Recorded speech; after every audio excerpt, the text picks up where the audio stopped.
What's Coach Lang's been like since he's gotten here? Oh man, he's been great. He's really tried to find ways so we could get edges on our opponent in special teams and kind of like broken down the philosophy of how we plan to win on special teams.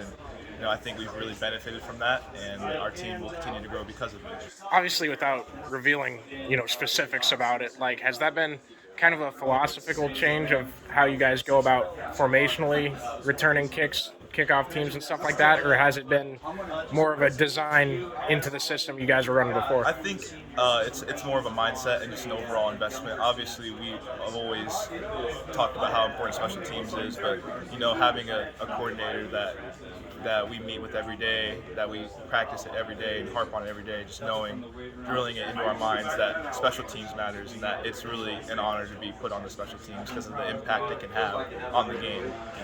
Does that instill confidence in you that the group and yourself around you in the special teams area is getting better?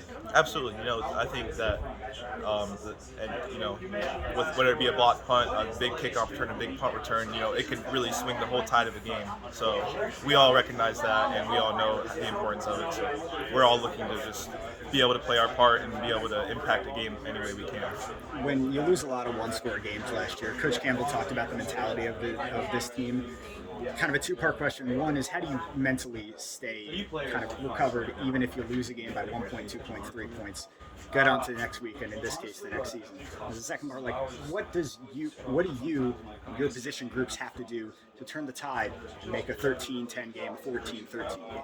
Could you repeat the first part of that question? The first part is, how do you mentally stay locked into whatever the next game is, or in this case, the next season, and not get worried about, oh man, this is a real close game. What if we lose this? I think, Iowa State, as like a program, we've dealt with a lot of one-score games over our career. It's just the ability to finish.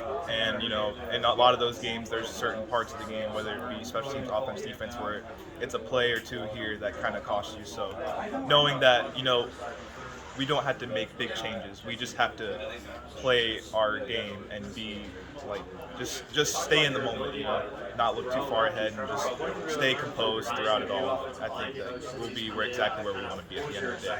Okay, and as a second part, that you feel like is what you have to do with your individual, your unit, just Absolutely, staying level throughout the whole game.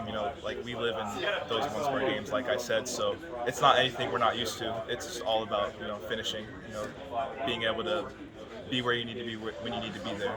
So.